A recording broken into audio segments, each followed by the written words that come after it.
Also, his hands are so goddamn big, his thumb wraps around and plays the bass notes. Yeah. And what is that?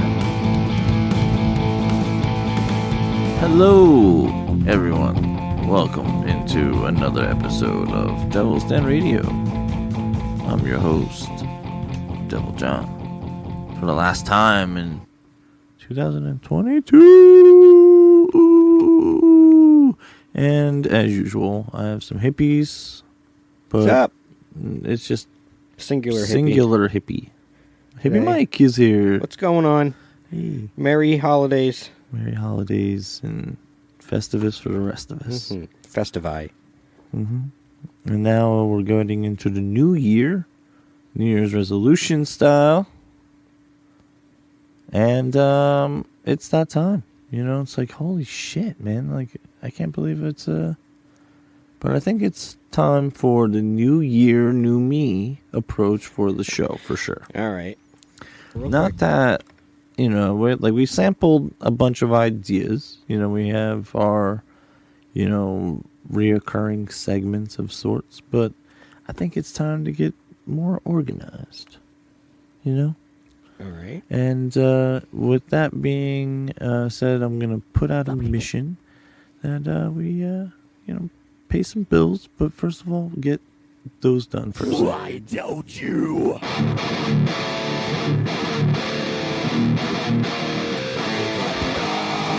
Like the plug segment is going to get upgraded all the way for 2023.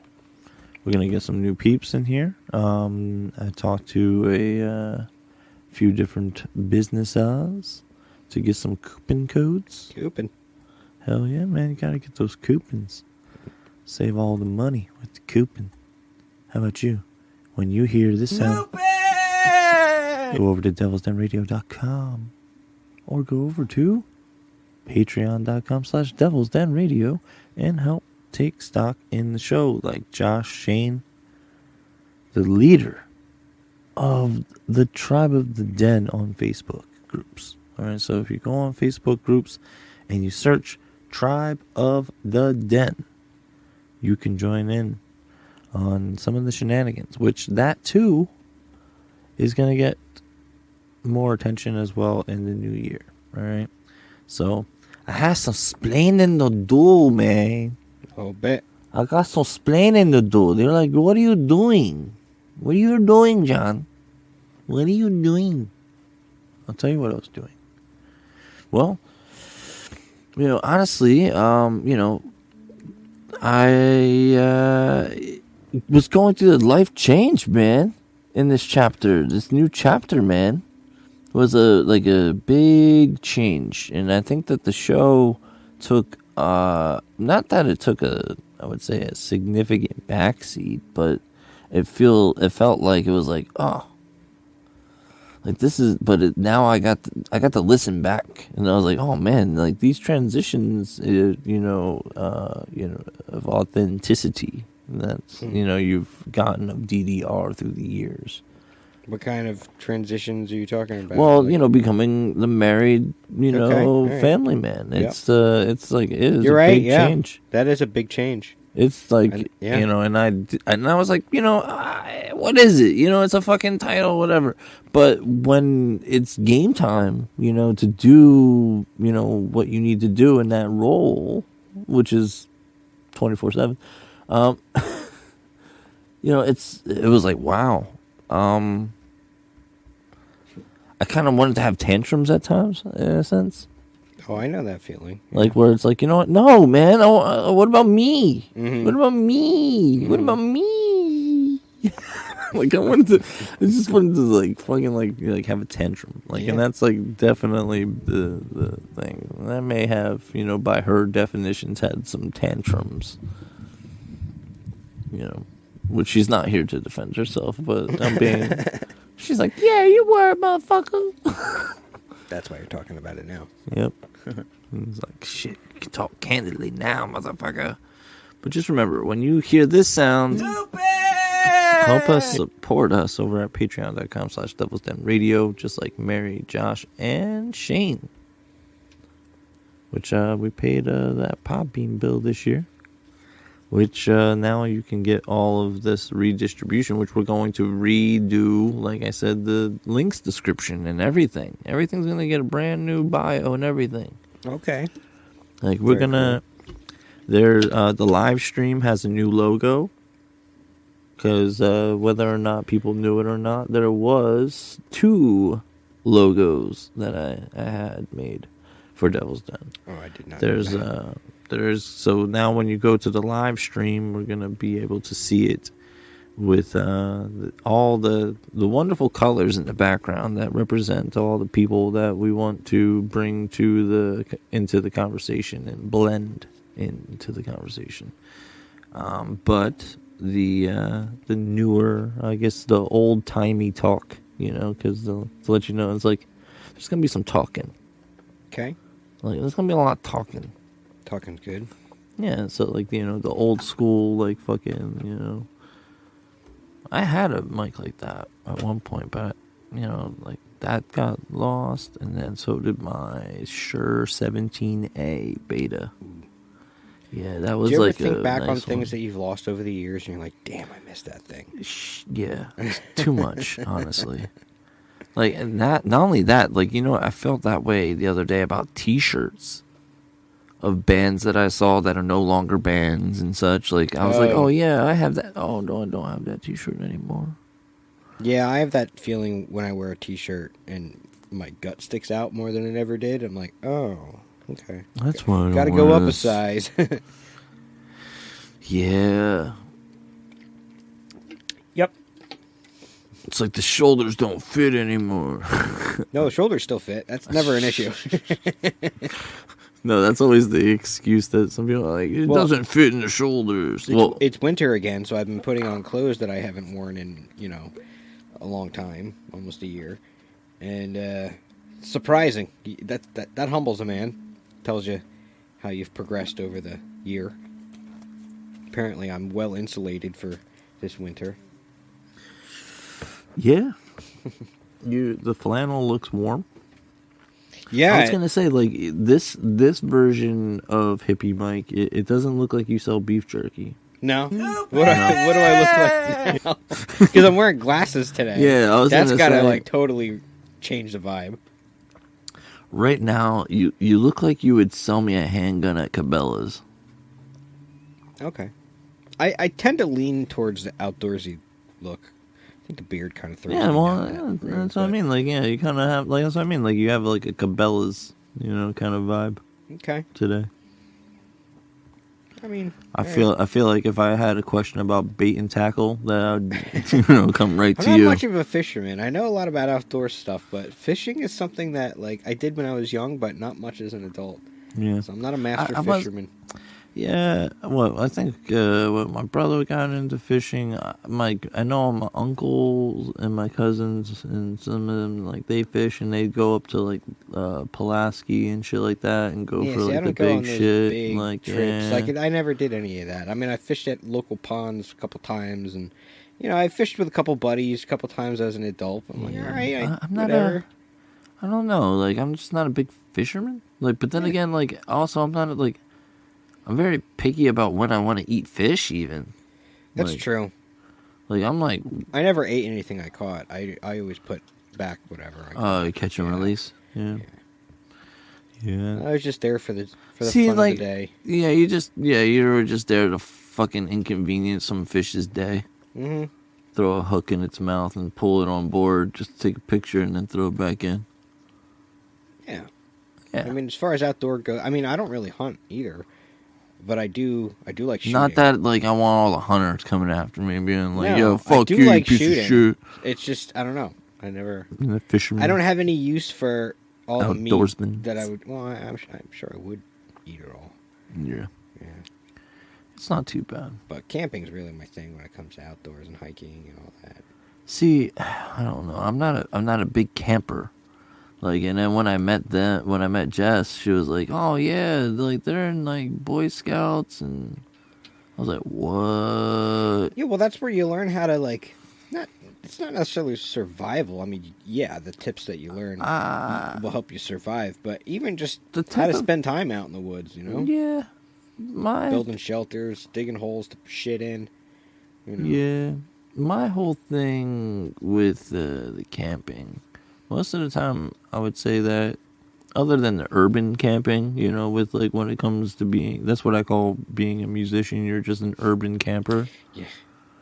You're like, what? What does that mean? And like any musician out there that's listening and back to this, and they're like, yo, that is a fucking interesting fucking concept there. Yes. Mm-hmm. Yeah, urban camping. Yeah. All right. So you're not necessarily one to go out in the woods and pitch a tent?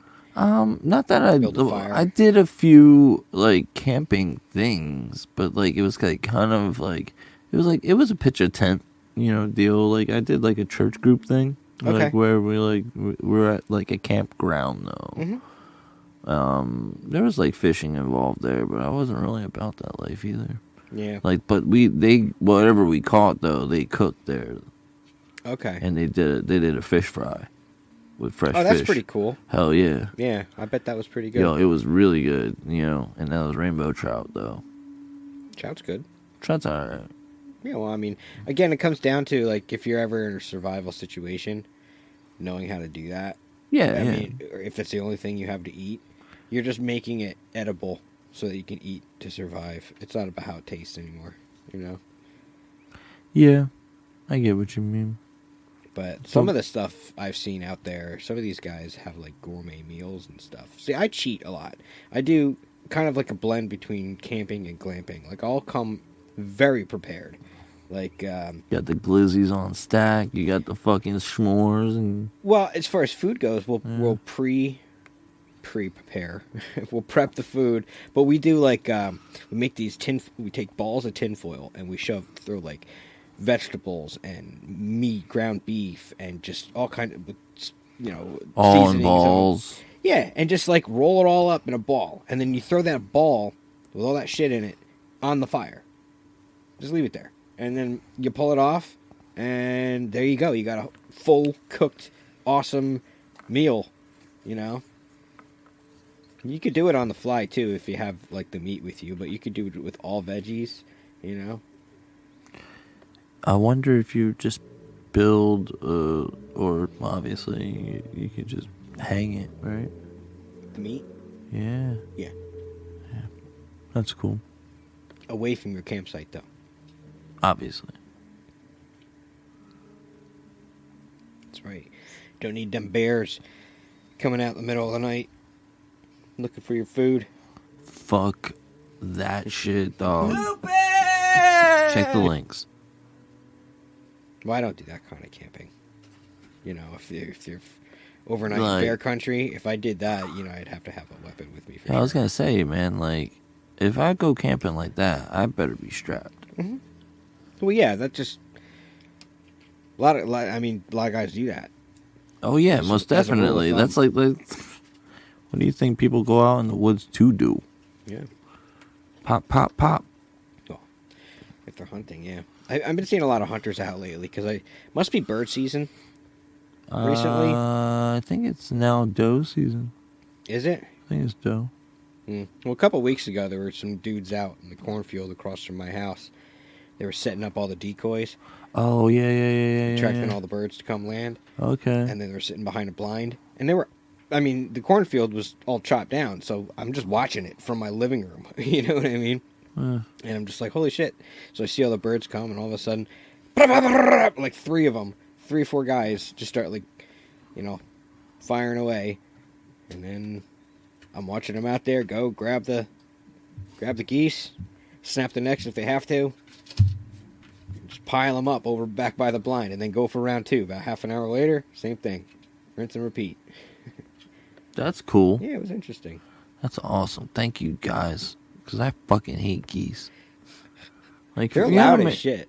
And not only that, like, there's people that, like, when they're walking across the street and shit, like, they're like, oh, we're going to stop our car. I'm like, no, you push your fucking car up to that fucking geese, and you make them stop.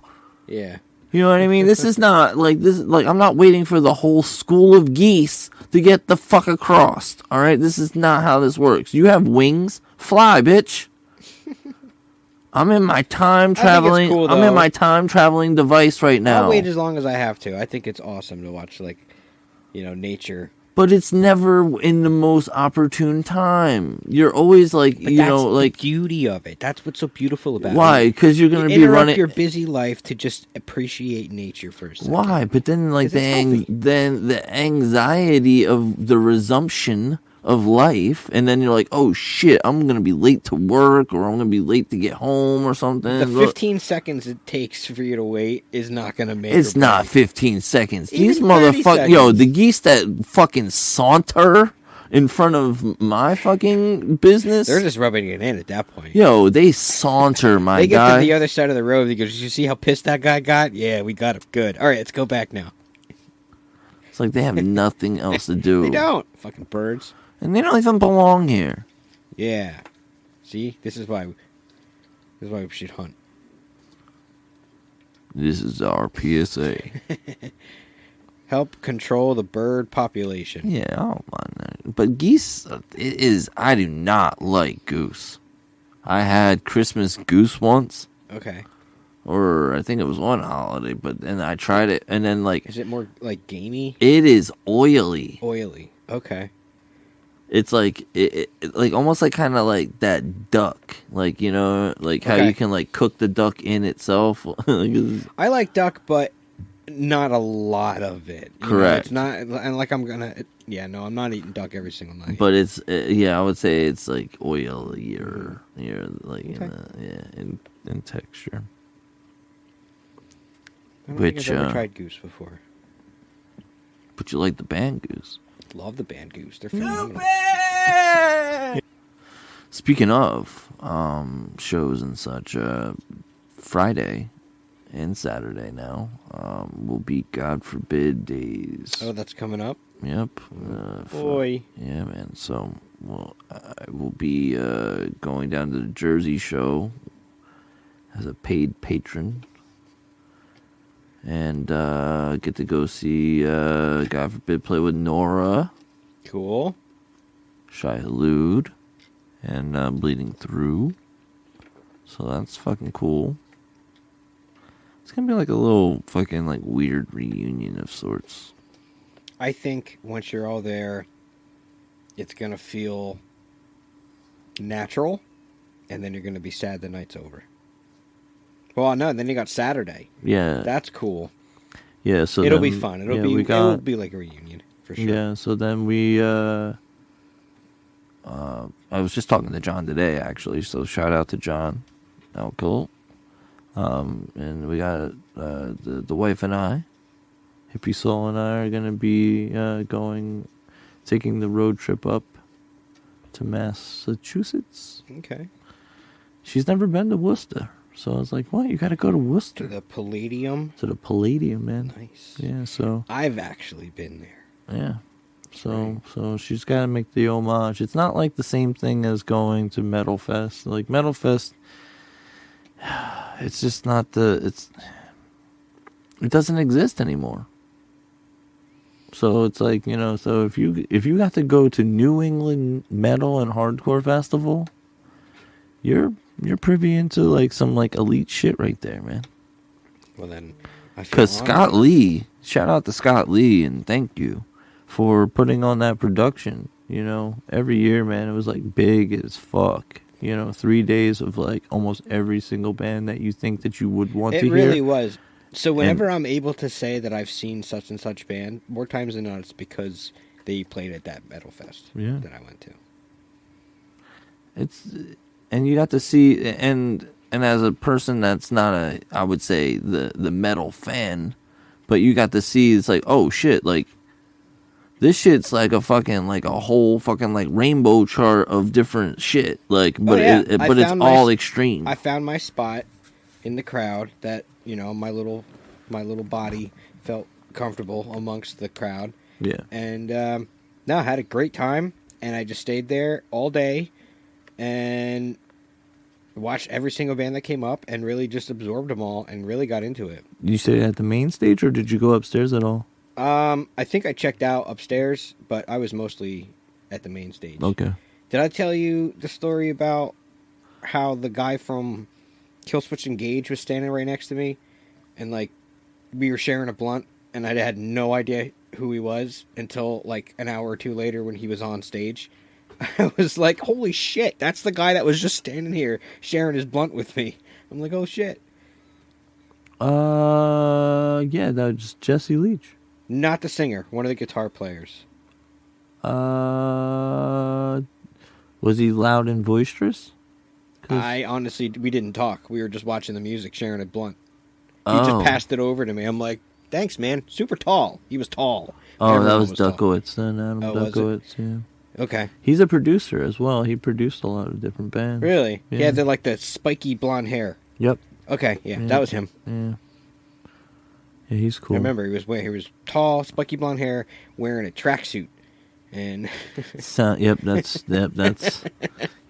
that's him. and he's standing next to me. Like I said, I found my little spot in the crowd where I'm feeling good. I could see everything. No one's really bothering me, and like he's just like the dude who's like in my vicinity. That's fine, no big deal. And he just like passes over a blunt. Yeah. I'm like, hey, thanks, man. Metal guys are okay. Yeah, there's been plenty of times that, like, on side stage, like, smoking joints and shit. Mm-hmm. Like, when I'm sure there's a ton of it. Smoking in non-smoking area.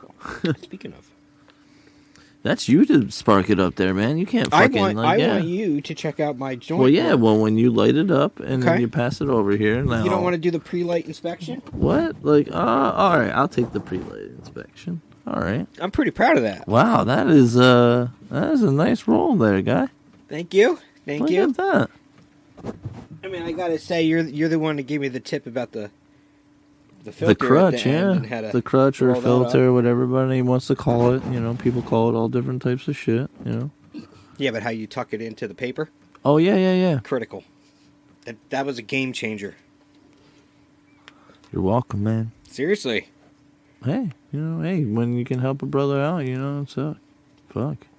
It makes your experiences a lot better, and then, you're burning your papers evenly and no doobie snacks in your mouth, it's a good time. Sometimes it doesn't really smoke even, though. I haven't figured out. That's because of the way that the raw paper is. See, the raw papers in themselves, like, they burn evenly, but if you don't use enough of it, you know what I mean, then it will force it to boat. Because it's almost like when you double up on the paper, you're working against its trademark watermark inside the paper. Yeah, I think that's... Like, if you had an X-Acto knife and, like, made, like, like the incision on the bottom of the paper, obviously not on the glue side, you have to go with a smaller paper.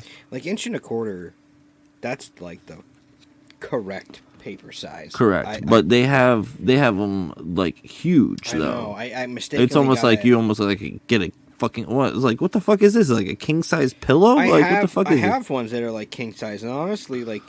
It's not an enjoyable smoke. It's too big. And the paper doesn't burn evenly. Yeah, it's a waste. And then I have ones that are 2.5. No, inch and a half. Inch and a half. And I know they go up to like 2.5. Yeah. That's too much paper. Way too much. Yeah, we've done like challenge cones on the show. We did that with honestly Andrew Bedlam. Yeah. But by the end of it, I was like, this makes no sense. It was too fucking big. It's too big. That's what she said. Yeah. But I was listening to something before the show, right?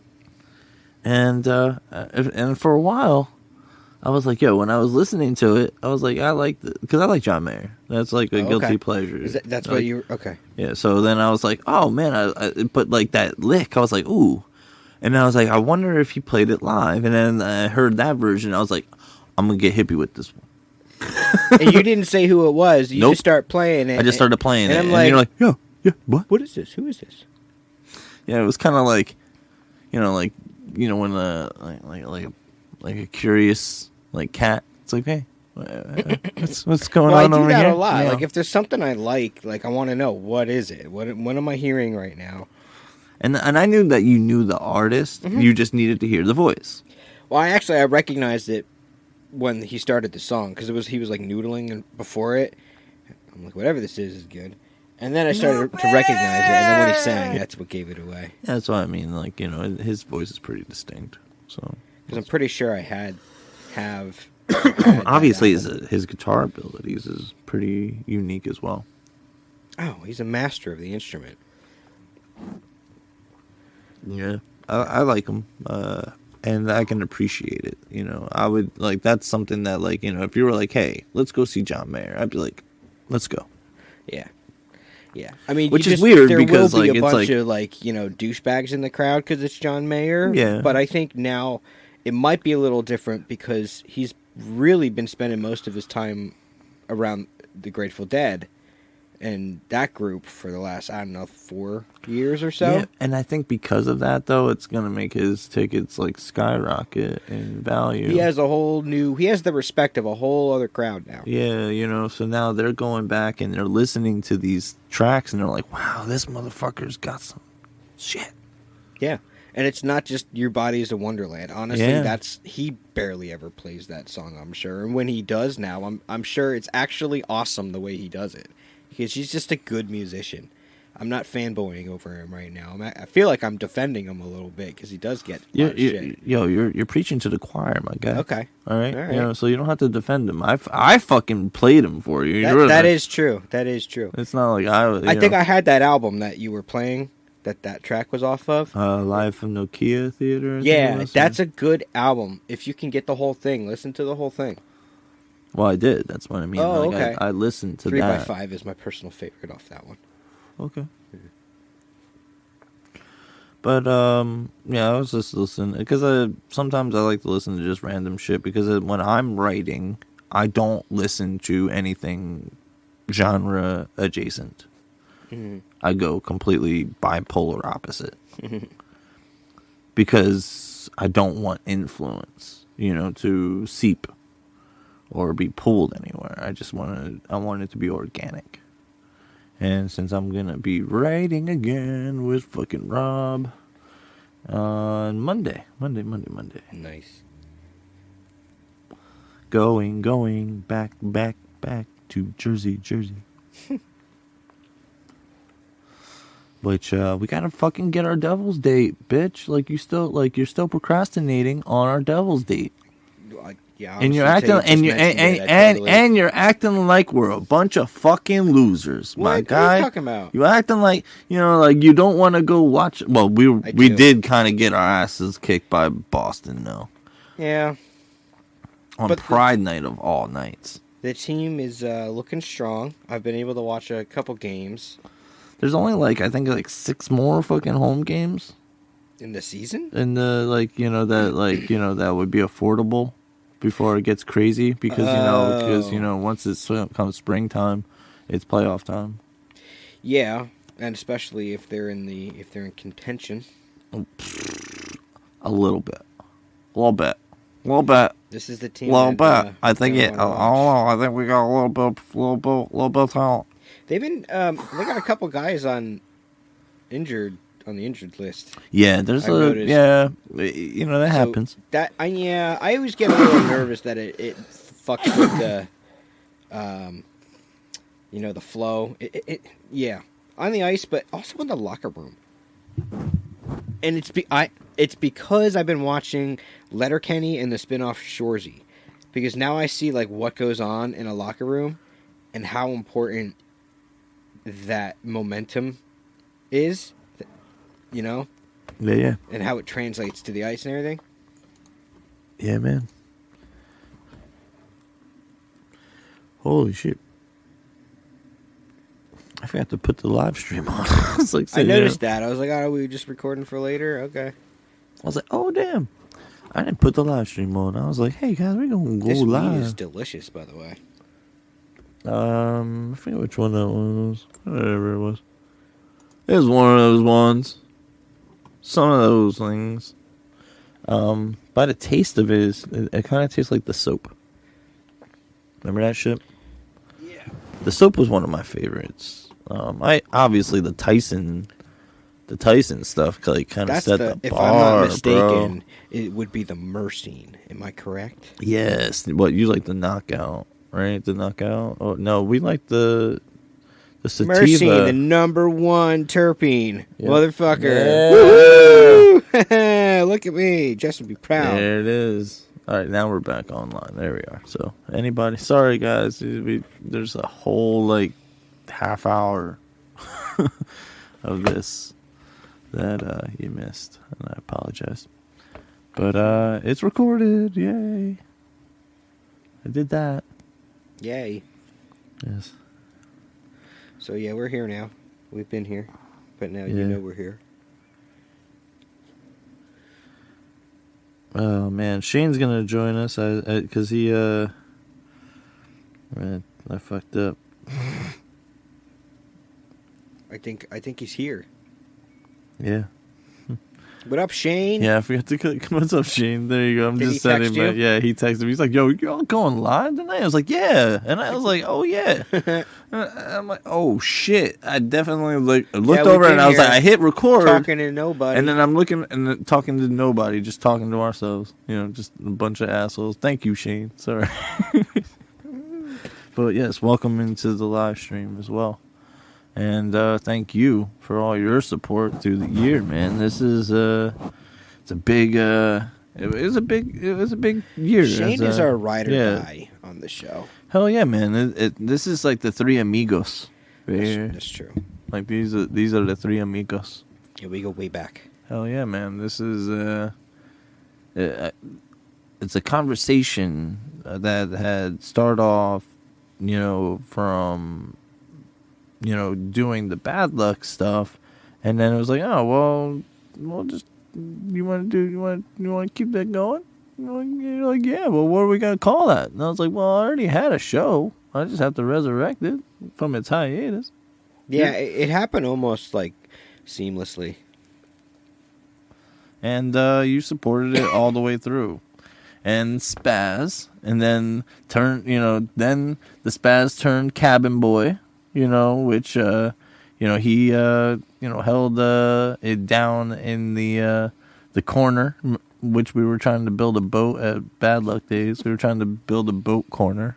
That was, like, going to be his, because Cabin Boy was the best. And if anybody has never seen the movie Cabin Boy. I remember it.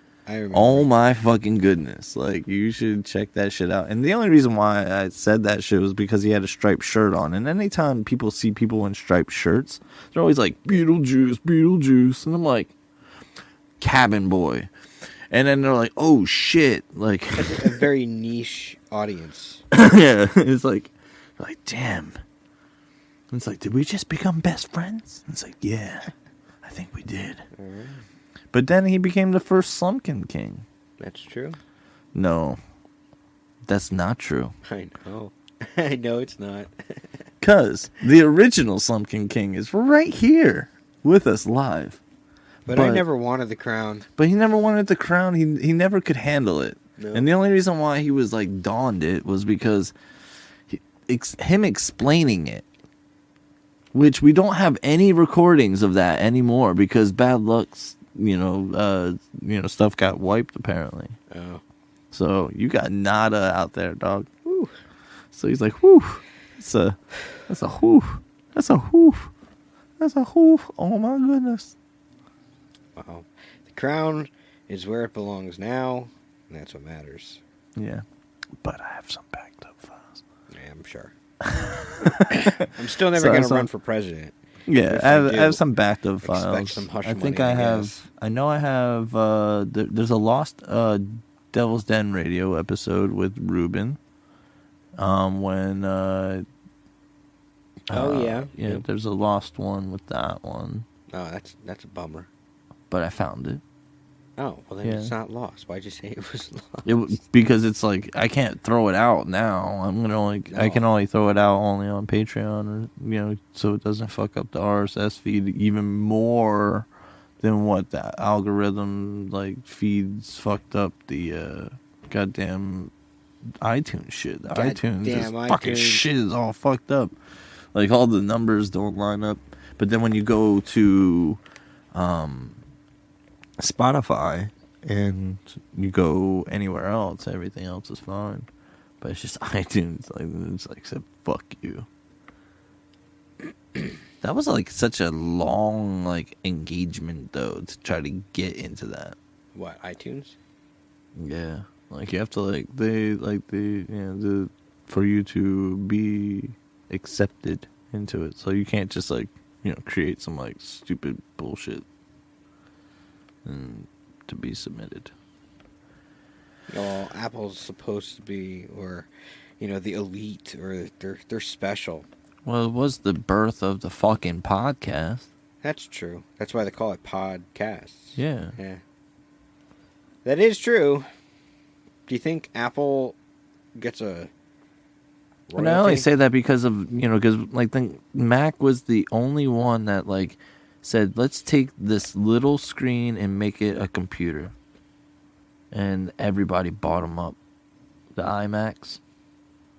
You know what I mean? So then computers became more accessible in the homes. Wasn't the iMac the computer that inside the fucking the screen? Monitor? Yeah, and then on Zoolander, what? The files are inside the computer. Remember the mouse was like this little disc shape. It was a circular shaped mouse. What, the ball on the top? The mouse itself, the shape of the mouse was circular. Oh, yeah. And it actually had a ball. It had the ball on, that's... The tracker ball. I forgot all about that. Fucking they always had to, ball. clean off the rollers. Yeah. See, that's when I was in college, and so everyone had one of those in their room, like different colors and shit like that. It was like part of the decoration, like what color iMac did you have? Yeah, so... Chatting with each other on AOL, on AIM. You can talk to each other because you have microphones on your fucking... No, not really. Talking wasn't really even that popular. It was like typing chat. Yeah. Yeah. I'm saying, but you could have hooked up microphones. Could have, but it wasn't really that. Nobody was really doing that. Because you could only send voice messages, like record a message and that's what I mean. Yeah. That's what really... Motherfucker, we were alphanumeric texting at the time. Yeah. What the fuck are you talking about, man? Like, just like that's what we were doing. Hell yeah, yeah. And then checking out what LimeWire. Yes, exactly. Downloading shit, letting it run all goddamn day when you went to class. Getting one episode of Family Guy because it was off the air, and it was like that's where the cult began. Uh-huh. Oh, yeah. See? I was part of an elite. All the hours that I lost to corrupted files, too. All of it. Yep. And within inside of a year, I needed a new computer. It's like, are you fucking serious? Mm-hmm. And then if you didn't have, fucking antivirus on your shit, you were fucked. Norton.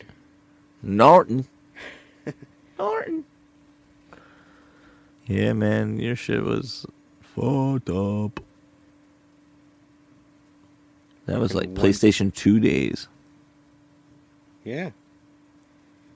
Those were the good old days, man. The innocent days. Not really innocent. For me, it wasn't. I don't know. My innocent days were like Nintendo. Yeah, me too. In Genesis. Early to mid 90s, really were my most Genesis will be like my last of innocence. That's what I'll say. I had a good 5 years. I peaked at 7. Norbit. Norbit? Is that what it was called? Yeah, that's what Shane's saying, Norbit. So there you go. Hippie, the OG Slumpkin, which Slumpkin is now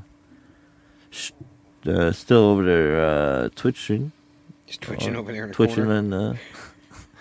And as well, I don't know if what Twitch streamers call it. I don't know, like twitching. I'm twitching, like, because that's like it would be bad because obviously, yeah. I mean, it's the obvious. Like, if you're gonna make a verb out of. No, but platform. Norton sounds familiar. Yeah, that's funny. Is what Shane said. Oh, okay. Yeah, just to fill you in there, because there's liveness. It sounds like a tweaked term. Yeah, pretty much.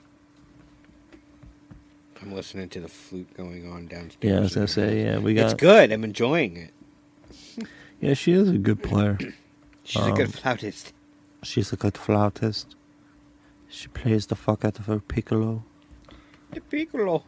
I want her to learn the fucking the main lick in fucking Enis Mona. The what? The main riff in Enis Mona. Here, I'll play it for you. You'll fucking love she should this. be playing like Yo, Battlefield.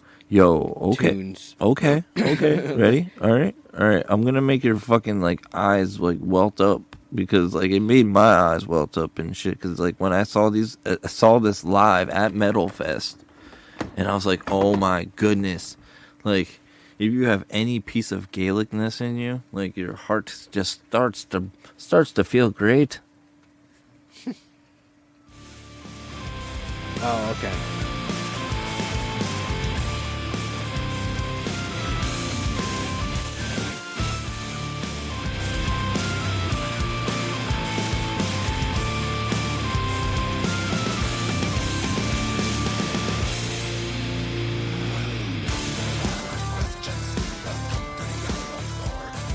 Yeah, she should get into stuff now that's, like, she could play her flute in a rock band or something like that. She should look for a Jethro Tull tribute band.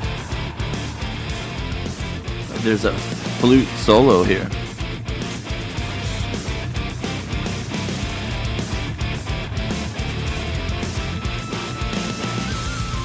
There we go.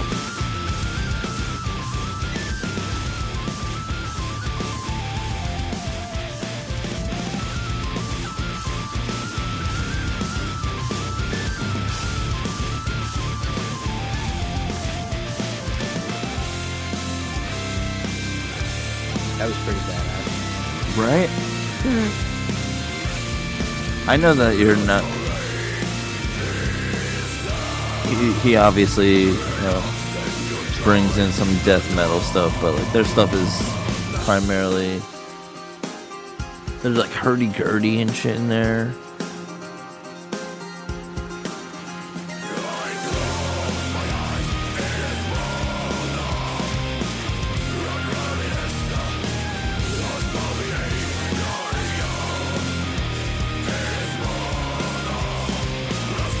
Don't you feel like you just have have some mead? Yeah, I mean, if I'm being honest, it does feel a bit gimmicky. Yeah. They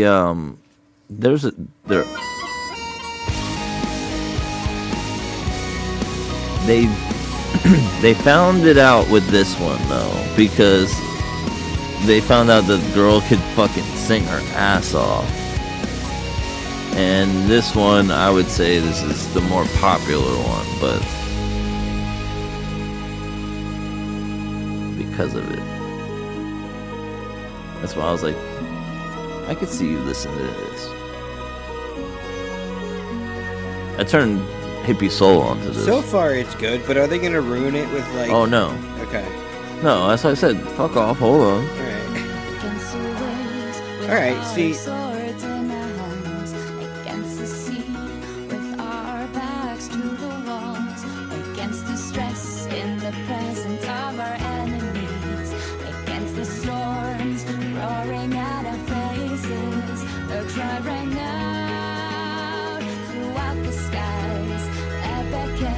Early Dropkick Murphys. Yep. Oh yes, that's right. They did have flute work in it as well.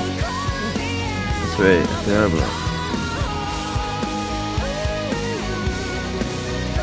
Yeah, this is good.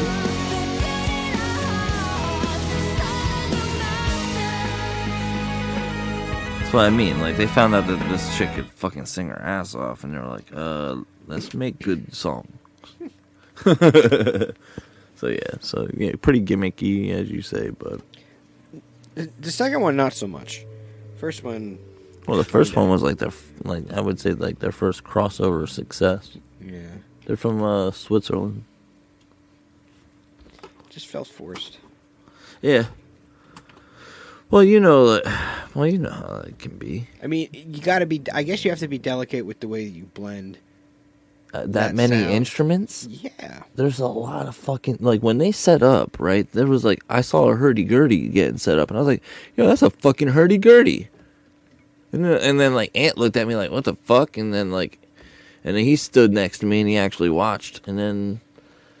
It was like... I was like, wow. Like, it was a pretty intense moment. I was like, wow. Like, because they pulled it off live. It sounded good. And I was like, wow. All right. I was like, whew. Whew. Whew. That's cool. But that's what I was thinking of, like, flute-wise for her. Hmm. I tried to, see if she would want to do a song with us in the cover band with the flute. Really? Yeah. Yeah. Why? Work her up to it. Yeah. I'll see what's going on. Like, cause the song I was thinking of is this as the intro.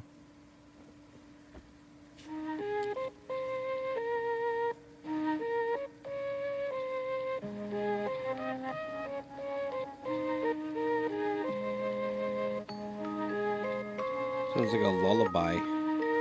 So Oh, you'll know. Yeah, how's that? You'll be surprised who this is, though, because I know you probably don't know.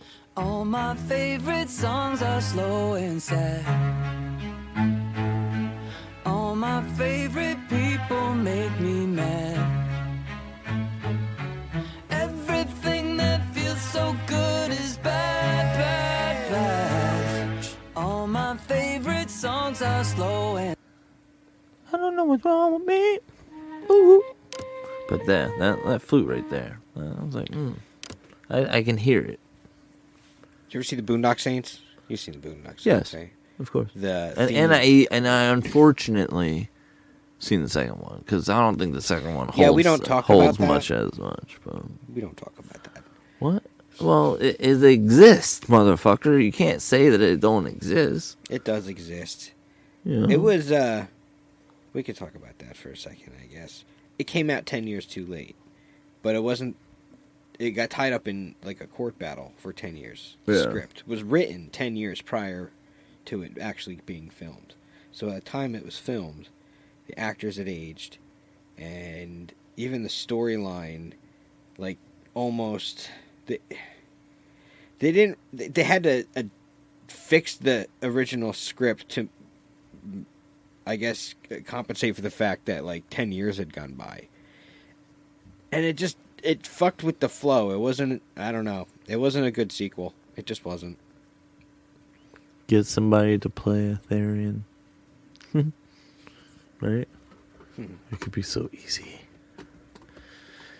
Well, the drummer, honestly, he plays keys as well. So I was like, oh, shit, that's cool.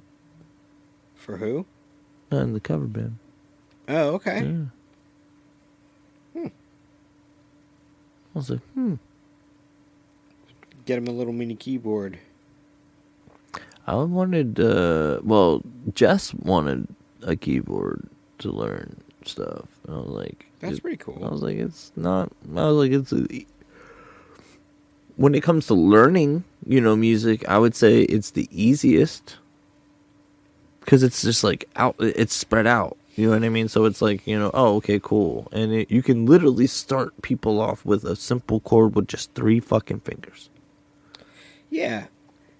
It's easy And to then visualize music. Yeah. And then... If you really learn the piano.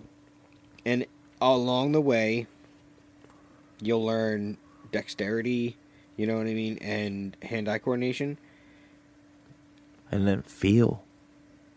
comes. feel, dynamics, Mhm. you know, yeah, all of that. Check the links. Yeah, the feel, like, honestly, I let, like, 'cause I had Jess come up to the rehearsal the last time, and she's never seen me perform ever. Oh, really? Was she scared? Well, honestly, I kind of was. Like, 'cause I was like, yo, this chick has never seen me fucking sing. So it's like, oh, shit. Like, well,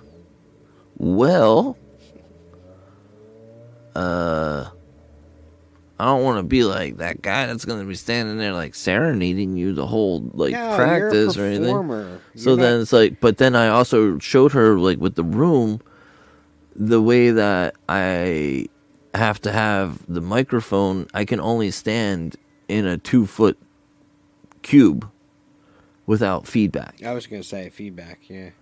You know, and it's like, yeah, and I'm not going to be that guy, you know, because it's like we got shit to do, you know what I mean? And putting, you know, unnecessary frequency into it that's abrasive is not helping a situation. So, you know, it's like, you know, be a little professional, at least, you know, in your presentation.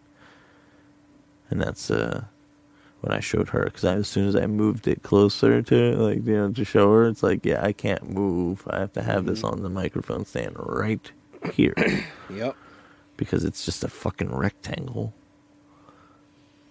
And they threw up some fucking soundproof padding on the walls and said, fuck it, it's a rehearsal spot now. But it works for us, you know, because it's like I guess, a good, like, well, it's only like 40 minutes, 45 minutes for me to get from door to door sometimes. Well, that's not bad. No, it's not too bad to get to rehearsal. Well, after all the years, Franco now has it set up in his basement, so we just go to Frank's house, which he's right up the street. So That's it's fucking great. dope. Check the links. Check the links. But Yeah, but for a while there, it was hard to find a place to practice. well, it's always a hard thing to do, because, like, usually, and what I think some people in bands take advantage of is the fact that some people may have an accommodating space, Yeah. and it's like, oh, well, whatever. It's like, yo, dog, like, somebody's People minus the drummer. You know, everyone minus the drummer really can get together if they really needed to. Yeah. They, like, and honestly, there's so many times that you can do silent practices, and there's so much technology now that you can literally just sit in front of a fucking board. You know what I mean? Or if you really wanted to get fancy and you had the money to, you could literally have a live practice and you can be in a different state. That's wild. Each of you. That's pretty wild. You know, there will be some latency issues. Then you couldn't do it. But you would have to dial that in with your interface. But if you had, like if you used, like, a Scarlett, you know what I mean? Because not everybody would, you know, but if everybody did that and did a Scarlett in, just, like, as a cheap option, let's just say the Scarlett Solo, right? So then you plug your instrument in, you plug your mic in, boom, boom, boom. Everybody's all in, you know, and then you meet into the spot and you use Samcaster, and you get a fucking little port, and then you're fucking in, boom, boom, boom. And you can put in each you could do it if you wanted to, but it'd be really expensive. Yeah. But Seems like a little much. you could record. You can totally record. That's what I mean. So, Absolutely. So if you got files and shit that you can share amongst each other, do a Dropbox and shit, it's like there's so much stuff. Zoom band practice, yeah. But see the latency sometimes, yeah. But yeah, Zoom kind of figured out some of the issues with that, but like you could do like a video band practice. But you know, like I said, with the latency though, between the instruments syncing up and shit, it takes a little bit. But you know, hey, that's what, you know, you're supposed to be a professional for, right? Know your shit. No shit, bro. Lag, bro. You're lagging, bro. Yeah, but, sometimes, the drummer would have to bring his own kit to practice, set it up, play, have practice, tear it down, That's Those why, days suck. I don't miss those days. like, E-kits are fun, which, the E-kit I gave to Dom, because now that he's, like, progressing enough, now he's using the snare, so he actually has, like, a mesh head on that snare, so it's, like, as true to, like, the hits that you can get, but obviously with a lot more bounce back.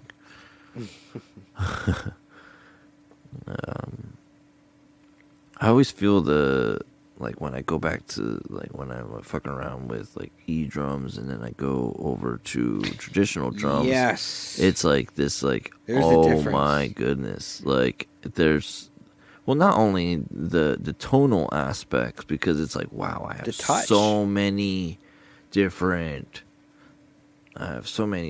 sounds now.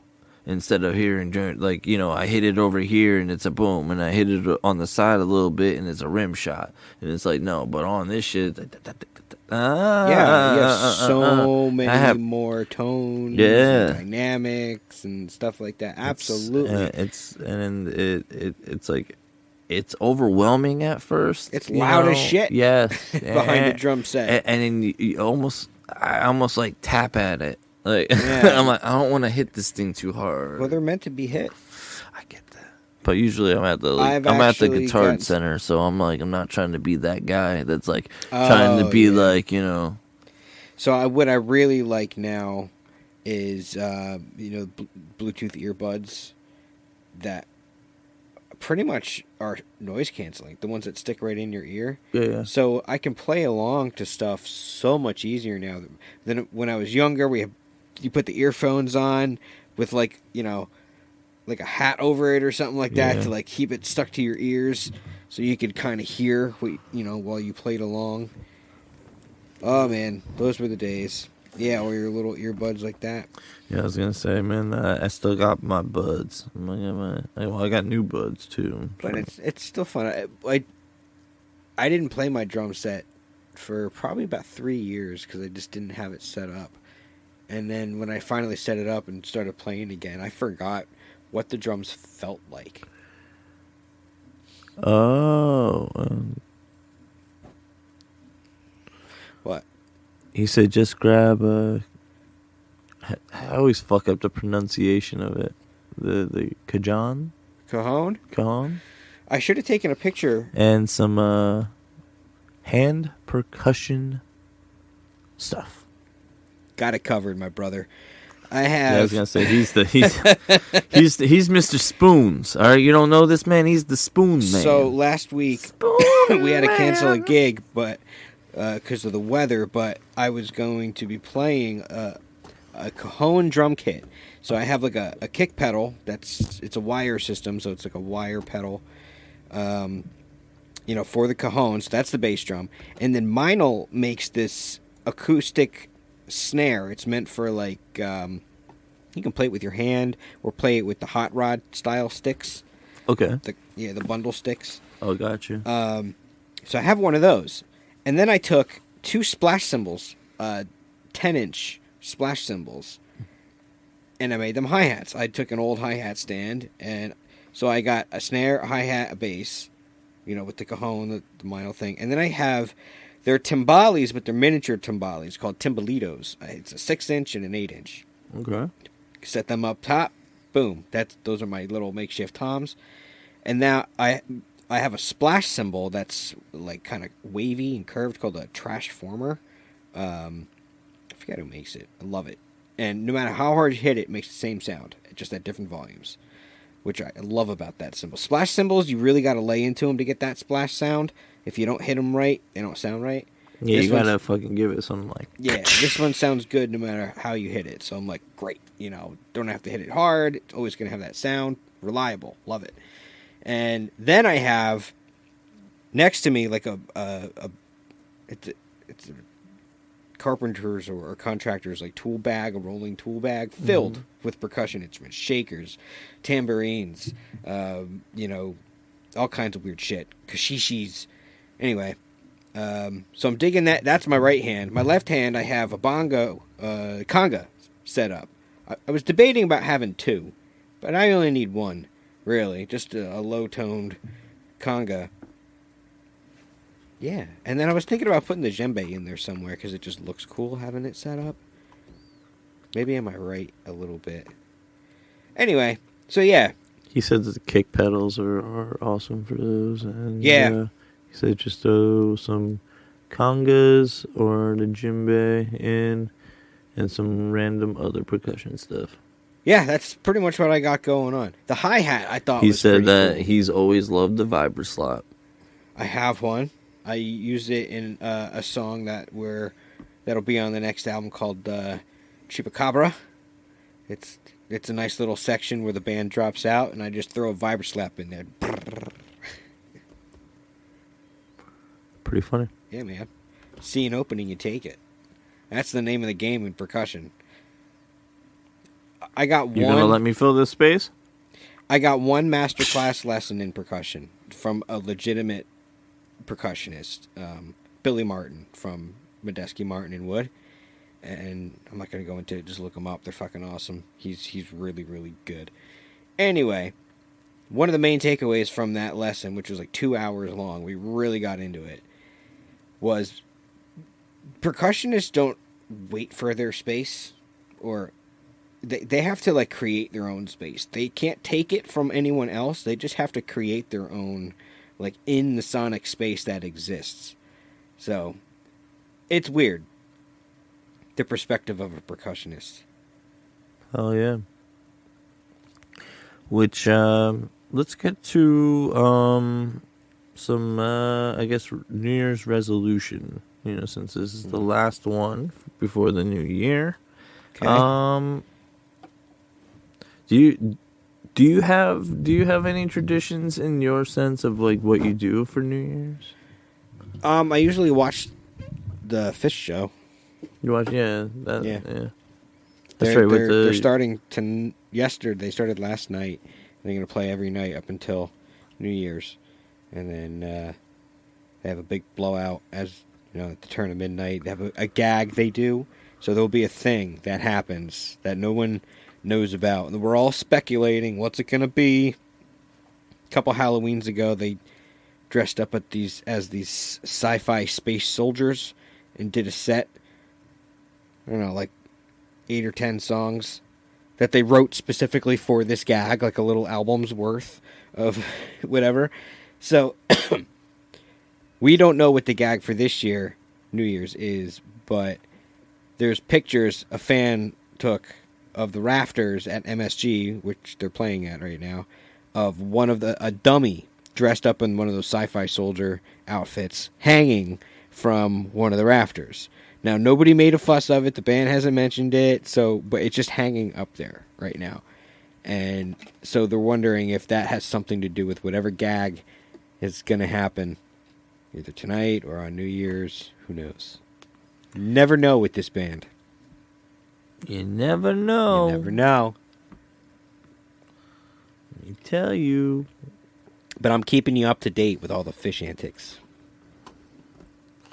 So you gotta wait until the rest of the band is in less is more mode. If you have SiriusXM, you can listen to the New Year's run the next day. Yes. That is very true. So, Shane is obviously a fish head as well. Or a fish fan. He appreciates the fish. Yeah.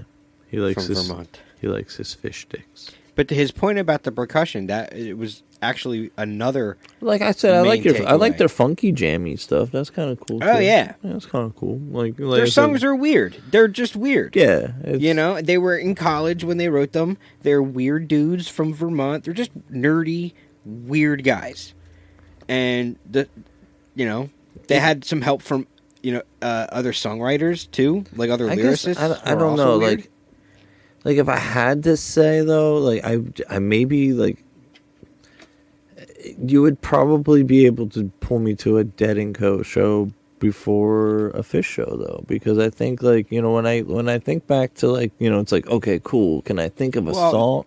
Yeah, because John Mayer, and I know no, that, but no, not you even can that. Like tolerate but like the songs that I've heard over the years that kind of like I was like Casey Jones. I didn't know that was fucking Grateful Dead. You didn't know? I didn't know that was Grateful Dead. That whole album is great. That's Shakedown Street, the album. So good. And I was like, that's a cool song. And then that was recorded at Sound City. No, that's like Grateful Dead. And I was like, get the fuck out of here. Yeah. Get the fuck out of here. Just Shakedown Street, Casey Jones. I was like, get the fuck out of here, man. I was like, that's a pretty good jam. Who is that? I did not put it on my MP3 player because I was like, no. Trucking. Yeah, that's what like people, and then you might know more than you think. Well, I do, and then I was like, then I definitely heard Fire in the Mountain. No. What's that? I will get by. Yeah, Touch of Grey. Because of the music video. Yeah, with all the skeletons. I will get by. That was the first song I ever heard. Because of the music video. Grateful Dead was nowhere near my radar until I saw that guy who looked like Santa Claus playing guitar, and I'm like, how is he in a rock band? I just didn't get it. And then, I don't know, I kind of put it out of my head. Didn't really... that was it. Gotcha. Until... When did I really start thinking about the Grateful Dead again? Probably after I started listening to Fish, because that's what took me out of the metal scene, was Fish. Okay. They satisfied so much of my musical thirst and then some. I didn't need to listen to metal anymore. So so if there's any like progress in this, like you'll say metal hippie conversion camp that we're conducting over here. I'm playing the long game. Yeah, and you're like, I'm playing the long game, motherfucker. You're gonna go to a damn Fish show. And it's like, and I was like, but like I said, I would see myself more agreeable to going to see, like, even like I guess, was it like somebody said, I think it was like Further or some shit like that. Yeah, Further is a couple other guys from the Grateful Dead. So just to keep the music going. But the original 5 or however many minus Jerry Garcia was the GD50 in Chicago. It's really Phil Lesh, the bassist, whether he plays with the band or not. If he does, he doesn't often play with them. Gotcha. And yeah, the last time he did that was GD50 in Chicago, and Phil, the bassist, invited Trey from Fish to play, and that's how that started. So, but then that also breathed a breath of life back into the Grateful Dead, the fans, and they're just like, well, we can't just stop now, So they got Dead and Company. Bob Weir. You know how that happened, right? With John Mayer? Yes. You did mention that on the show. Okay. Yeah, exactly. I do remember, and that he was sick, and that he was listening to the Dead, and no, he was hosting. He was guest hosting the Late Show, David Letterman's show. Okay. And Bob Weir, the rhythm guitarist for Grateful Dead, was the guest, the musical guest, and they jammed together. And Bob Weir and John Mayer clicked. They just had this, I'll hold the bottom, you do the fancy stuff, this relationship. And Bob Weir walked away from that saying, we can do something. And that's where the seed was planted. And then after the thing with Trey from Fish, that's when Bob Weir put the wheels in motion. He's like, we can do this now. Because John Mayer was there. He was at that thing. Okay. So,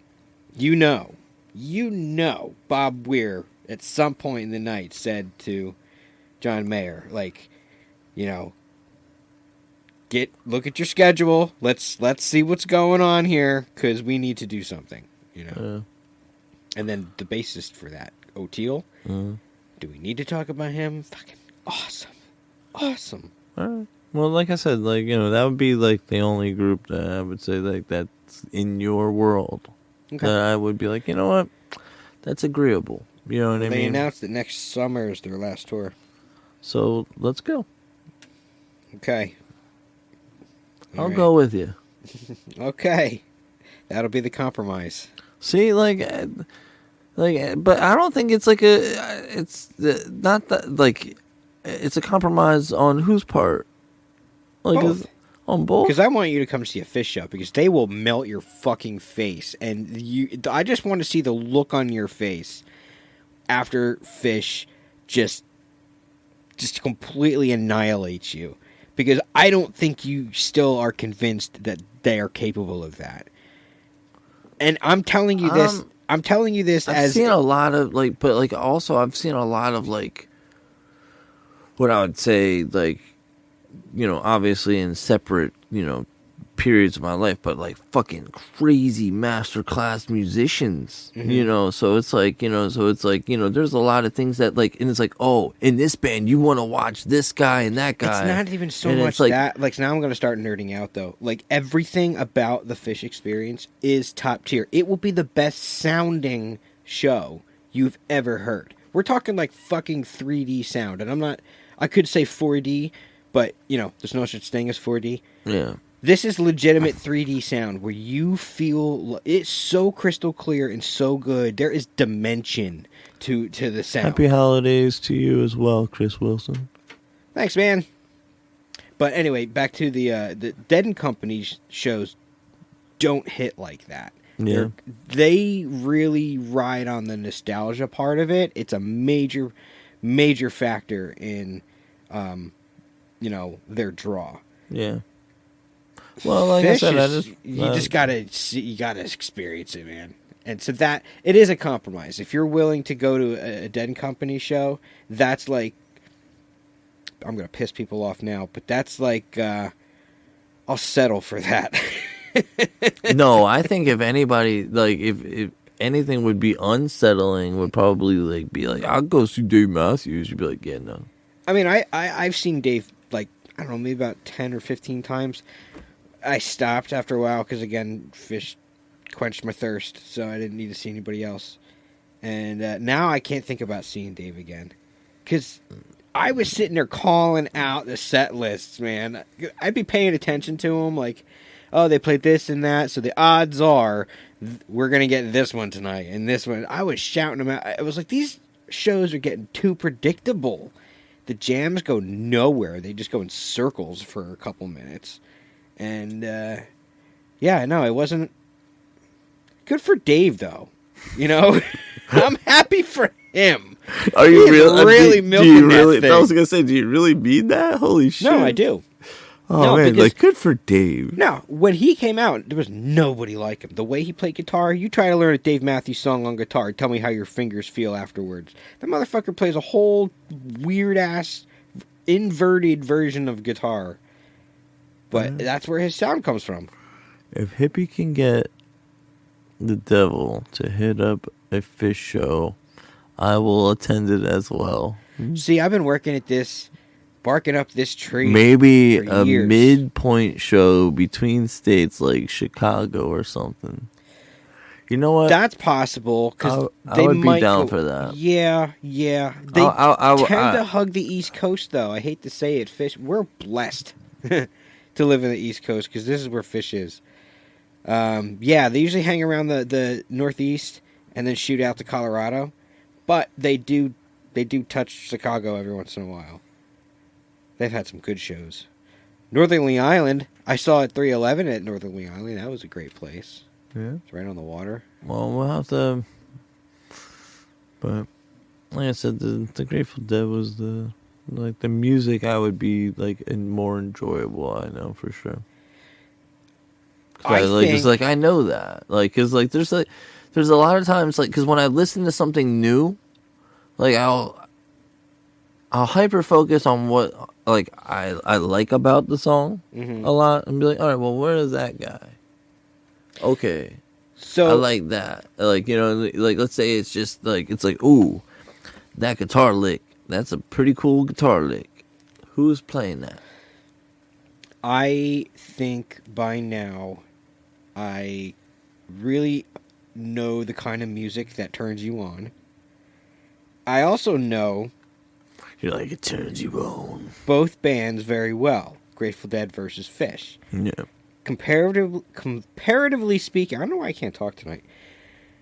Fish has more in the pro column according to your preferences. They check off more boxes than the Grateful Dead does. Too slow. First of all, Grateful Dead is too slow.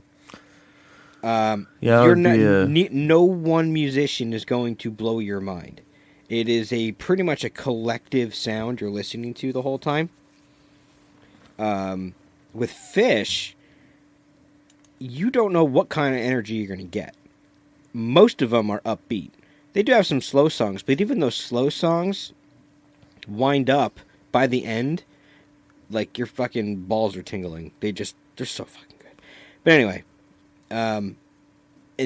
with Fish, you could pick out any one of the 4 guys. There's only 4 guys in Fish. There's like 6 guys in Grateful Dead. You can pick out any one of those guys, and you'll be impressed with what they're doing at any given moment. Mm. That's why I'm saying Fish. Yeah, Shane said, play a live version of Carini for Devil. He said, yes, great song. He said that... I did play you Carini. Yeah, you did. That's what I said. And he said they are really harnessing Tool in the song. Yeah. Carini's a great... See, so, I say song, but really what I mean is like jam vehicle, because I know what that song opens up to for the band to do their thing. And that's really what makes a good Fish song. They're very good at songwriting, they're very clever, they do stuff you'll never hear anywhere else. But then when the jam happens, holy shit, that's where all the magic happens. Carini, that's a darker jam. So they go... Have I explained to you Type 2? Type 2 jams? Type 1 jam that basically is the standard, follows the chord structure. Okay. And they just play a nice little solo over it. Doesn't really deviate much from structure. Just an extra section of the song. So it's like Type 2, like more like avant-garde stuff? Type 2 is just make it up as you go. You know, hang on that A for, 16 bars. Don't, you're in the key of A. Just sit on A and just see what happens. Play with the octaves, play with the fifths, play with the thirds, the flat thirds, and the natural thirds, I see. Have some fun with it. So, but anyway, Carini is a little bit darker. Okay. Of a sound, of a feel. So those jams get wild. Because the keyboardist, who's kind of like... He's very unassuming, Paige McConnell. You kind of feel like he sits on his porch reading the paper all day. I don't know. That's a bad description. But he's a very gentle-looking guy. But when he throws down on his synthesizer, for example, it just sounds nasty. Fucking nasty. And then he plays what I call the wook box. It's the clavinet. Good funky stuff. The wook box. Anyway. So I told you I was going to nerd out on Fish. Yeah, and I let you. I didn't even fucking judge you. I know. But if Shane's down for it, I guess that means we gotta make a trip. But we also have to make this road trip for a camping trip, man. We gotta make this happen. Well, if they do like multiple. What the fuck? Because Fish doesn't just stop at a town for a night. They set up shop for a couple days. All right. So maybe we do like overnight 2 shows. Let's see. And Fish can get into some stellar funk improv jams. I really feel like that's where they are truly at home. I agree. No, really, they're Cowfunk, it's got a nickname. Cowfunk jams are classic fish. That's just, yes, it's a huge part of their DNA. Yo, you just gave this hippie a giant eargasm. Yeah, man. Like, I'm conversing with a fellow fan right now. He's like, dude. And both those F words had PHs in front of them, just so you know. Fellow fan. Anyway. Yep. Then you must, like, say it like you have, like, a fellow friend. Yeah. Like, I don't know. Fellow friend. Pish. It's almost like you must have, like, fucking, like, a speech impediment. Yeah. Maybe It's a badge of honor. It's a weird I get it. badge. It's the weirdest looking badge I have. But I wear it with pride. Well, at least it's a badge. It's true. We are family, yo. Yup. Hell yeah, man. The last show I was at, somebody was filming Family's like, different. a documentary, Yeah. and they filmed us at our little spot in the parking lot. So I'm waiting. I have no idea what the documentary was for, or what it's called, or when it's coming out. But if they're filming at a fish show, then I'm gonna hear about it whenever it comes out. And I'm waiting. I'm waiting for it. I don't know what it's gonna be. What if it's just some fucking weirdos that wanted to fucking videotape you and they videotaped you anyway? They asked, and we said yes. We should have said, what are you filming for? But we didn't. We're like, yeah, sure. I was wearing a Hot Dog Johnny's shirt. So I'll recognize me when I see it. Will you? It's bright yellow Hot Dog Johnny's shirt. Yeah. Yeah. Anyway, so I know there's a fish documentary coming out at some point in the future. I hope. Was it like a pro crew kind of deal? Yeah. Or like, okay. Yep. Oh. They just wanted to get some candid footage of just us hanging out at our site. And that's what we were doing. We were just standing around, shooting the shit, having some beers, laughing. They're like, can we just film you doing what you're doing? We're like, okay. Is that okay? They asked. I get it. Did they touch your booty hole? No. I'm just But then some guy came over and tried to sell us baklava, and we bought some, but then he wouldn't leave. And then he started, like, talking to people, like random people, at our site, and inviting them to our site to, like, talk more and sell them baklava. I'm like, dude, this is our site, like, not your shop. Go away. You spent, like, 20 minutes there until things got kind of awkward. See, weird things, strange things happen on Fish Lot. What the fuck? Alright, so parking lot experience are a must for fish. Mm-hmm. Or Grateful Dead related shows. Yeah, no, very true. Shakedown Street, the concept of Shakedown Street came from Grateful Dead Lot. Yeah. Spilled over into fish, and now it's a major thing. Well, I just want to meet the wizard once. Alright? Like, because I definitely... You don't know if he's going to be there. And it's not a specific guy. It's just, there's a good possibility that there is a guy dressed as a wizard at any one of these places. I want to meet the wizard. It happened to me once, and that was a great story. You know I that know. story. I know. I want to meet the fucking That wizard. was a legendary story. Exactly. Like, why can't I get a legendary wizard? You know what I Things mean? like that only happen once in a lifetime, I think. Exactly. So, like... See, like, this is like this is like taking your child to fucking Disneyland. You know what I mean? It was Like, the perfect storm. I was at Woodstock. Yeah, exactly. Like and I was in Bethel, like that Woodstock, where the where site the of site was. Woodstock. Okay. Yeah. All right. So you got it. From a wizard. Yeah, from a wizard. At Bethel. At Bethel. Yep. On the anniversary. Like, you can't, yeah, like, so fuck you, man. Like, that's as special as you can get. But yeah, I want to meet a wizard. If it makes you feel any better, I also got Lyme disease that weekend. Got bit by a tick. If it makes me feel better. That you missed out on the That experience. you missed out on the I didn't walk away experience from it of, unscathed. meeting the wizard, all, and then it turned wasn't out all that rainbows. the wizard didn't unicorns, give you the fucking tick. Wizards. No, the wizard did not. So it's like so Mother you Earth don't did. exactly. Actually, So it was a Lyme disease. Fucking government did. the government did it. The government gave you the Lyme That's disease. like the epicenter of the Lyme disease tick thing. It is. What? That's where it exploded, Lyme disease, Yeah. when it basically was created. It was in, like, I think upstate New York. And so that's the epicenter of, like, the Lyme disease, the deer ticks that host Lyme disease or transmit Lyme disease. They're most common in that region. So, of course, that's where I go camping. That's where I get it. But, so the same weekend has two different stories. Same experience, two different stories. That's kind of crazy. Mm-hmm. A little bit. Well, it's a good thing that, like, it wasn't like in today's times, because then you would have COVID with limes. COVID with a twist of lime. With a twist of limes. Let's see. LOL, I pull ticks off of myself every summer in Missouri.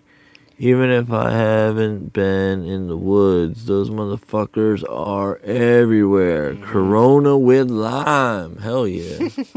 Can I get my Roni That's with right. lime? There's the joke. We went Yeah, right we over went. it. Yeah, we missed that one. That was a head slapper. Oh, man. Yeah, get your vid with lime, Joe. Corona with lime. Yep. But I don't like. Well, the lime in Corona is pretty good, though. Yeah, no, I'm not going to lie. I'll fruit the beer. It is a fruity ass beer. It's a Pilsner. Is it? Yeah, it's a Pilsner. What the fuck do you think it is? What, you think it's a fucking ale? It doesn't taste like a Pilsner, though. It's got Dude, that is a bite. Pilsner. Just Good like Pilsner a has that little bite on the back end. Pilsner is like the fucking piss beer. Like, you know, I Labatt, like a good Pilsner. like Labatt Blue, you know what I Yeah. mean? Or, you there's know, better ones. But you know, like, but that like type of like golden color, you know, like a fucking Budweiser, butt wiper. That's a fucking, like, they say it's an American lager. My That's fucking ass, you That's fucking, that's a fucking Pilsner, you fucking dumbasses. The real American lager is what? Yingling. I actually like Yingling's Yeah, Yingling's Pilsner. lager. Oh, the golden one. Yeah, Yeah. I You, actually yeah. like it. I know you turned me on to it, but I don't like it. It's too. I don't know. I if I have to drink a beer, not saying that I have, On a like hot I day- have to drink a beer. on a hot day. On a hot day, yes, the golden beer is a better choice. Yes. Yeah. Because it's not as heavy. But right now I'm drinking Guinness at home because it's winter. You know what I mean? Like the stouts, I find myself drinking stouts. You should get the chocolate porter. Oh, porters. Yeah, they're good. Chocolate porter. I just had the Yingling chocolate porter with Hershey's, motherfucker. I've been seeing that. That's good? Yeah, it's good. Okay. It's good. All right, I'll try it. good. I think I'm in that mode. The winter mode is the thick beer. Let's see. Budweiser is now owned by NBev. No. Oh, really? Yeah. And IPAs for summer drinks. I can't do IPAs in the Yeah, it's a summer. little heavy. I you feel know, like it leaves hair on my tongue. although there's like an English style IPA, I kind of like those. Like, cause it's like more of like a floral note to it. Yeah. See, but even then, that's not a style of beer that I get down with, I don't think. Yeah. I just can't get into it. You know who could get down with the beers? Our buddy Jerry. Oh, I know. Yeah, he's the beer connoisseur. He's the one who introduced me to all those freaking kinds of beers.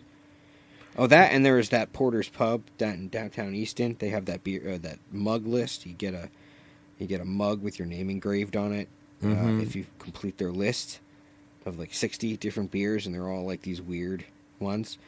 And I hosted the open mic there with Mike Frank for like a year, and it took me like 6 months to like finish the whole list. So, Did you get the mug? fun story. Yes and no. I didn't get it for like probably about 5 or 6 years, and they started like trying to promote the mug thing on their Facebook page, and I made a snarky comment, and I was just like, bullshit. I finished my list like 5 years ago, still don't have a mug. And then it was really funny because a dude from the place like messaged me. They're like, did you really? I mean, did you really finish your list? Like, we'll look it up and we'll figure it out if you really did. And I did. And sure enough, this is what fucking happened. They were writing it in a binder, and it was one of those 3-hole punch binders. The page ripped out and fell behind a cooler in the bar.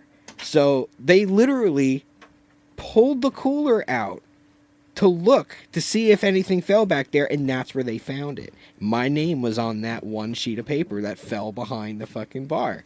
And so they're like, we found it, we verified it, you didn't lie, like you legit think we're getting your mug.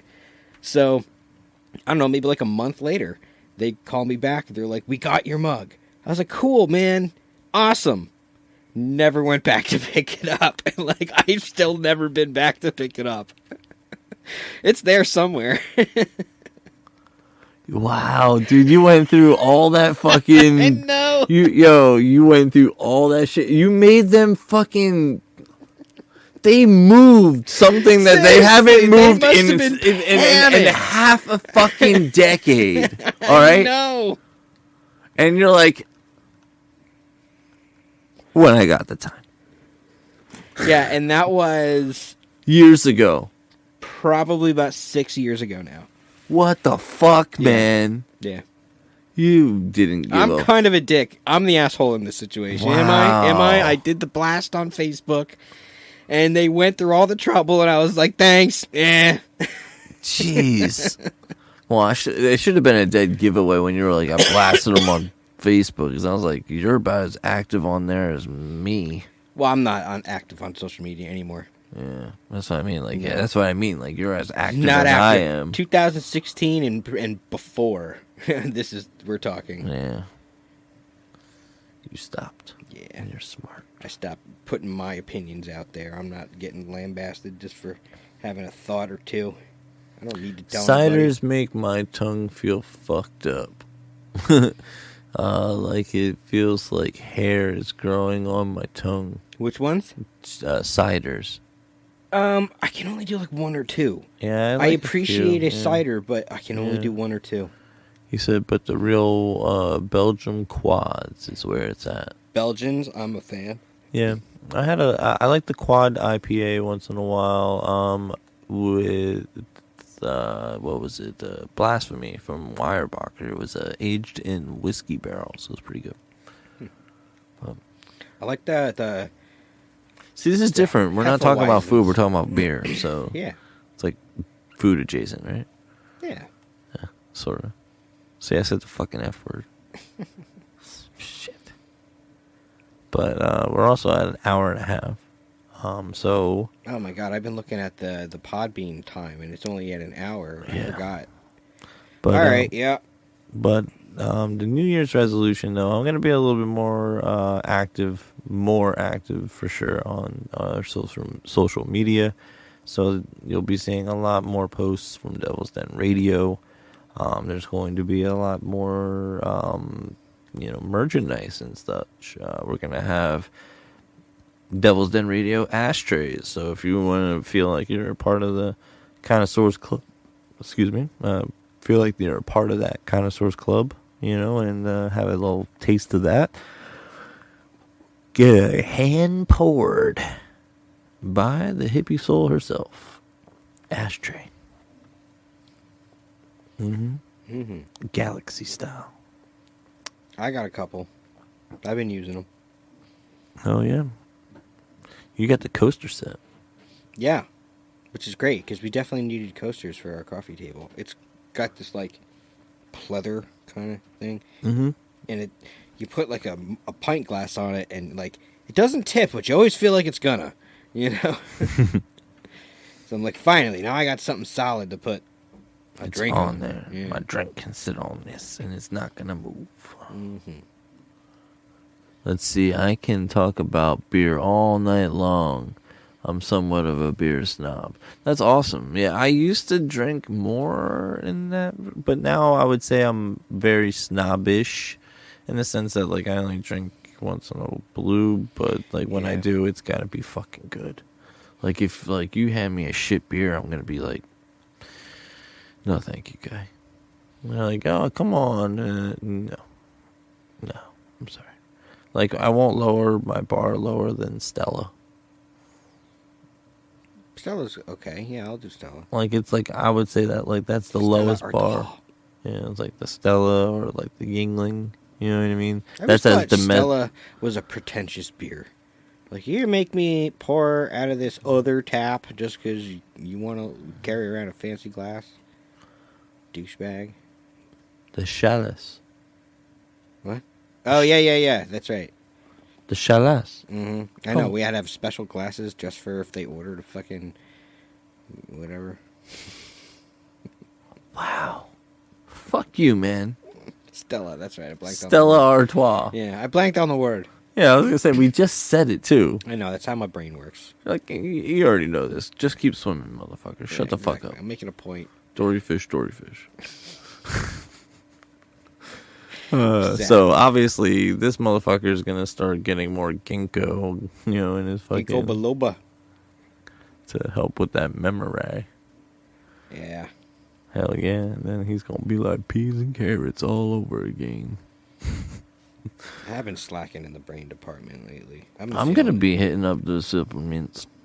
I need to supplementize.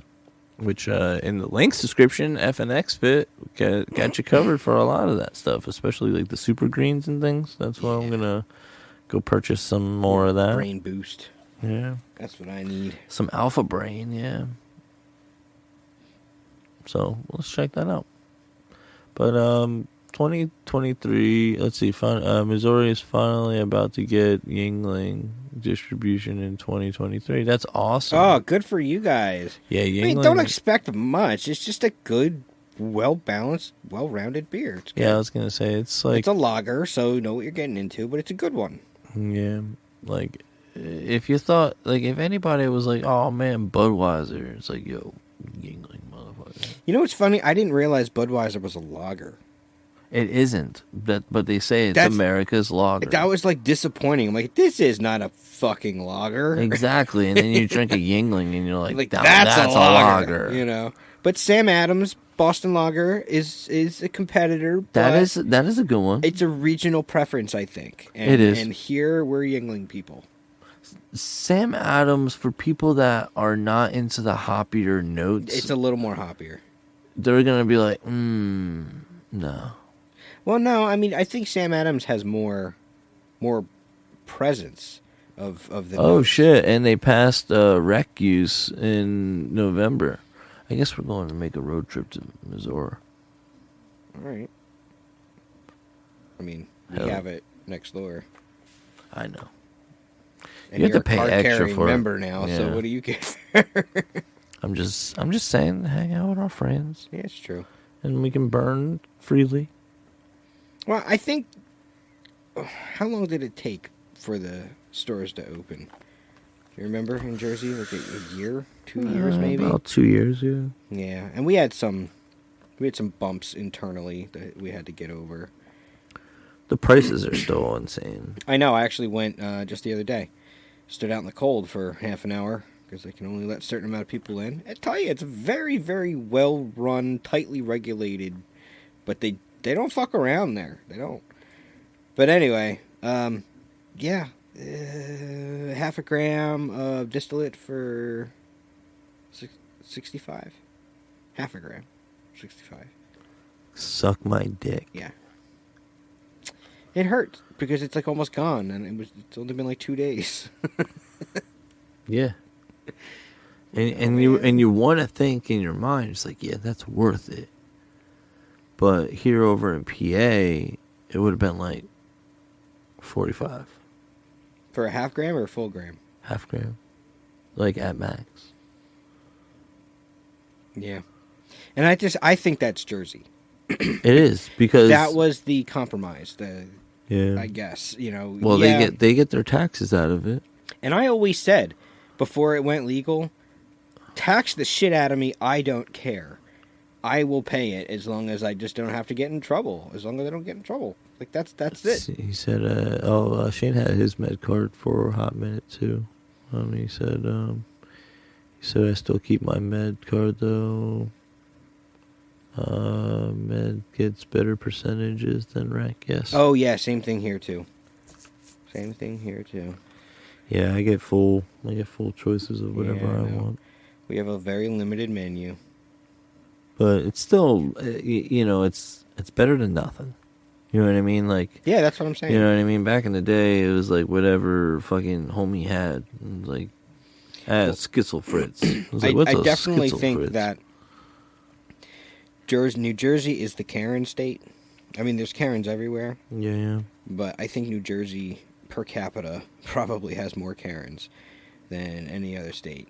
So, keeping that in mind, if you're going to pass weed legislation, you have to appease the Karen population. And I'm not saying just women. I mean, like, you can categorize Jersey as Karen, I think. We act very Karen-like. The duck butt fucking haircut Karen is Jersey. Well, just complain about anything and yeah. make any process way more difficult than it needs to be. You know? That's the Jersey girl. Yeah. All right. Let's see what he said. He doesn't mess with the concentrates much. I love my concentrates. Yeah, I think you're turning me on to them. I think he said just flour, edibles, and carts. edibles do nothing. Which we usually say about the carts is like, oh yeah, it's like the Diet Coke of weed. Mm-hmm. It's like the carts are like Diet Coke of weed. Yeah, no, you're right. Thank you for your time. Thank you for joining us. Make sure you follow the show and join us next week as well. There, Chris. Thank you so much. Thank you. Yeah. Getting that tolerance to stay low is it's hard. Especially when you fuck with concentrates. Yeah, I know. Hey, fuck. It's like A little dabble do ya. yeah, it's like that discussion of like what we're talking about with the drinks, right? And it's like, you have that like good quad IPA, and then you're like, you know what I'm gonna have after that? A Budweiser. And it's like, man, what a significant difference. Oh, yeah. And they're both called beer. And they're both called beer, though. It's like, what? It's all weed, man. We have carts out here that are like 80% or more, so Those few are probably hits and like I'm good. the Yeah. live resin ones. Yeah, we have the live resins and the sugars and all that shit now in the carts. Yeah, they had those. I opted for the distillate because it's a little bit cheaper. Just Yeah. a little bit. Distillate, it's not terrible, but like it's usually like around like the 70%. This was 65 or 6. Okay. So, yeah. I don't know. I had a hankering for something more than just a regular cart, But that is just distillate, though. It's the same. Oh. If it's not live resin, it's distillate. Distillate. Oh, then I got it wrong. So I should have gotten the live resin. Yes. All right. Lesson learned. He's like, and I learned that. I'm today's years old. Today I learned. Today I learned. It's time to leave. All right. You like that? Yeah. You like that? That is the reminder that, you know what?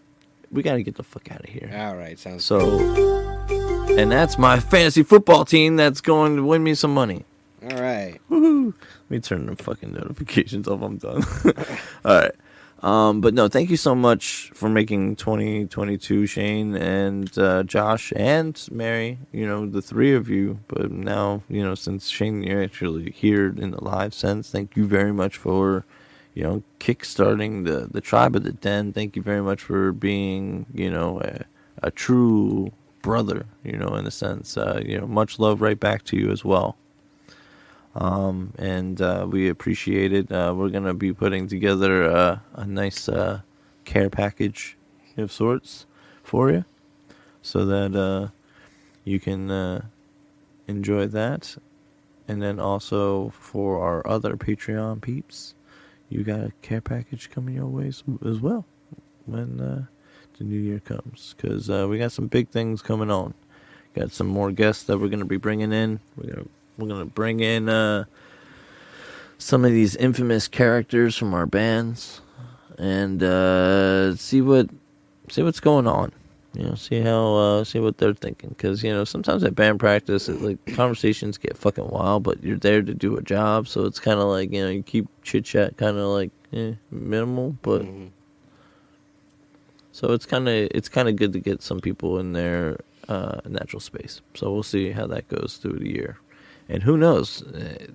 We're getting closer, all right? Now we got Shane involved now with this, this fish conversion camp. Telling you. You're like, John, you're gonna like fish sticks. Let me tell you. And you're not. When you feel the magnitude of the sound at a live show. I got you. God, it's incredible. All right, but yeah. So we're getting there.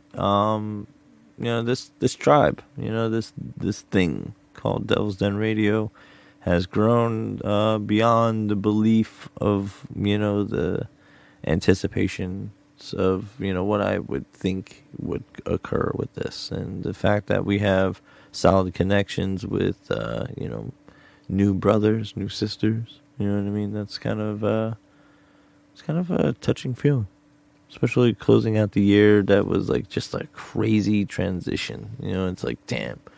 What's up? What's down? What's left? What's right? I don't know. I'm rereading the script right now, motherfucker. I just can't believe it's going to be. We're going on 3 years since COVID started. I mean, yeah. We're pretty much out of the woods at this point. Yeah. You know what I mean? We're still muddy. Yeah, there's still some spots. Covered in mud and shit. But, I was going to say, there's some people still getting smacked by it. Yeah, we've kind of come out the other side of this thing for the most part. Yeah, you made it. So congratulations, everybody. If you're listening to this, you made it. You know what I mean? You made it through. And you should celebrate in whichever way you choose. But said it's like you were out of the woods after 100 episodes. Yeah, it's kind of interesting though the amount of things that have occurred, in here. But now I have a new quest that is, since it seems like the quest that he set out to get me to a fish show, I have to find a new quest. Not for me this time, but for him. No, but for me. So now... But what are you going to turn me on to? I already, went through a metal phase. I know. So that's what see, this is the challenge, right? I said I dawned the challenge now. Okay. Because I was like, because it seems like we're getting closer to, your end game. Like, you're going to find out, man. You're going to find out. I mean, persistence. It's, All right. Let's see. For real, though, that's the accomplishment. 100 episodes. That's a fucking milestone. Yeah, we're at yeah, you're over... We're over 200. Yeah, you're over 200 almost with us now, right? Yeah. Because there was about 100 or 50 something, I thought, What episode is this now? This one? I think we're... Shit. I don't remember. So I know we're in the 200s, but I came in... I have to look it up now. Because it's around the 50th episode mark. Because it's a lot. How about that? That's not a number, asshole. Use the fucking number. I think I've done approximately 207 is okay. The last so I feel episode. Like I've done about 150 episodes. As per what iTunes is saying. Yes. But I think we're at 208 or 9. Right. So you're you're over 100 plus episodes. Oh, so for sure. Yeah, so that's hell of a accomplishment. You're right. I'm not, I don't want to downplay that. When too you much. look at it that way, yeah, man. Because how many times can you say that you've done 100 of anything? I mean, there's a handful of things I could say I've done 100 of, but I don't know if I'm proud of all of them. Let's see. Yeah, you're beyond that, and it's still going strong. Wish I could be around more often, but I'm off until Tuesday, so can easily make this show. Oh, thank you, man. Hey, man, you do your life, man. Oh yeah, man. Life. Check in when you can. You're still here in spirit. Which we're gonna be opening up on some weekend days and such now too, because there's a few ideas that I've been throwing around. Which we didn't do the new ideas show, so the new ideas show will be for the new year. So thank you very much, and I speak on behalf of my wife, the Hippie Soul. We thank you very much for your, patronage, and listening abilities. Share it out with your friends. Your listening abilities. Hell yeah, man! Like this is a long rambling. We appreciate you. 'Cause This is 2 hours.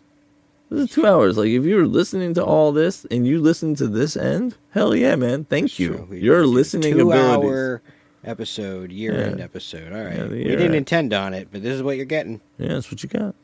Okay. He's like, I didn't sign up for that shit, but I did. It's all right. It's all right. It's all good. It's all good. I'm off until Tuesday also. So. Yeah. Yeah, I got to go back on Tuesday, too. No, I'm just kidding. I go back to work tomorrow. And then I'm off until Tuesday. Nice. Yep. Gotta milk some more money out. It's a good year, man. Yeah. I think next year's, we're still on the uptick. We're on an upswing, and next year we're going to continue. Yeah, same here. So, till next year, people, you're going to have to stay metal, be metal. But recycle. Motherfucker.